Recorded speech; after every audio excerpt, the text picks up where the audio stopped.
ഗാർഹിക പീഡന നിരോധന നിയമം.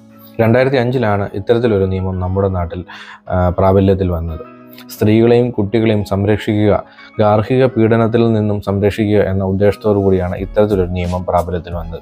എന്നാൽ ഇന്ന് ഏറ്റവും കൂടുതൽ പുരുഷന്മാർക്കെതിരെ കളവായി കേസ് കൊടുക്കുവാൻ വേണ്ടി അല്ലെങ്കിൽ നിയമക്കുരുക്കിൽപ്പെടുത്തുവാൻ വേണ്ടി സ്ത്രീകൾ ഉപയോഗിക്കുന്ന അനവധി നിയമങ്ങളിൽ ഒന്നുമാണ് ഗാർഹിക പീഡന നിരോധന നിയമം. ഈ നിയമത്തെക്കുറിച്ച് നോക്കുകയാണെങ്കിൽ പ്രധാനമായും സ്ത്രീകൾക്കും അവരുടെ കുട്ടികൾക്കുമാണ് ഈ നിയമം മൂലം സംരക്ഷണം ലഭിക്കുന്നത്.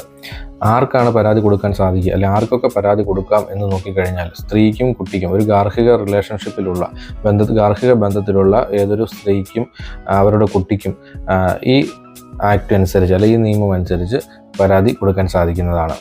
എന്തൊക്കെ തരത്തിലുള്ള അബ്യൂസുകൾക്കെതിരെയാണ് അല്ലെങ്കിൽ അതിക്രമങ്ങൾക്കെതിരെയാണ് എന്ന് നോക്കിക്കഴിഞ്ഞാൽ ഫിസിക്കൽ അബ്യൂസ് മാത്രമല്ല, വെർബൽ, അതായത് കായികമായ അല്ലെ ശാരീരികമായ ഉപദ്രവം മാത്രമല്ല, വെർബൽ, നമ്മൾ വാക്കിലൂടെ അല്ലെങ്കിൽ പ്രവൃത്തിയിലൂടെ അല്ലെങ്കിൽ ഇമോഷണലായിട്ട് അല്ലെങ്കിൽ സെക്ഷുവലായിട്ട് അല്ലെങ്കിൽ സാമ്പത്തികമായിട്ട് അല്ലെങ്കിൽ എന്തെങ്കിലും ഭീഷണി അല്ലെങ്കിൽ ചീത്ത വിളിക്കുക തുടങ്ങിയ ഏതൊരു തരത്തിലുള്ള കാര്യം, അല്ലെങ്കിൽ അവഹേളിക്കുക, മറ്റുള്ളവരുടെ മുമ്പിൽ അവഹേളിക്കുക അല്ലെങ്കിൽ കുറ്റപ്പെടുത്തുക തുടങ്ങിയ ഏത് തരത്തിലുള്ള അതിക്രമമാണെങ്കിലും ഈ നിയമത്തിൻ്റെ പരിധിയിൽ വരുന്നതാണ്.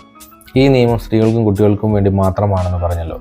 എന്നാൽ ഈ നിയമം ഉപയോഗിച്ച് മറ്റൊരു സ്ത്രീക്കെതിരെ, അതായത് സ്വന്തം അമ്മയ്ക്കെതിരെ അല്ലെങ്കിൽ മകൾക്കെതിരെ, ഭർത്താവിനെതിരെ, അമ്മായിമ്മയ്ക്കെതിരെ, അതങ്ങനെ തുടങ്ങി ബന്ധുക്കൾക്കെതിരെ എല്ലാം കൊടുക്കാൻ കഴിയുന്ന ഒരു നിയമമാണ്. അല്ലെങ്കിൽ അവരിൽ നിന്നും എല്ലാം നിങ്ങൾ അതിക്രമം നേരിടുന്നുണ്ടെങ്കിൽ ഭാര്യ ഭർത്താവ് എന്നതിലേക്കപ്പുറം അവരുടെ ബന്ധുക്കൾ, സഹോദരങ്ങൾ, നാത്തൂൻ അല്ലെങ്കിൽ അളിയന്മാരെന്ന് പറയുന്നത് പോലെ ആ ബന്ധുക്കളെ എല്ലാം ഉൾപ്പെടുത്തി അബ്യൂസ് ഉണ്ടെങ്കിൽ നമുക്ക് ഇത്തരത്തിലൊരു ഹർജി ഫയൽ ചെയ്യാൻ സാധിക്കും.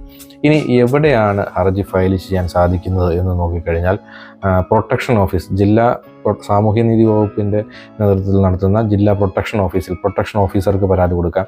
അതല്ലെങ്കിൽ കോടതിയിൽ പരാതി കൊടുക്കാം.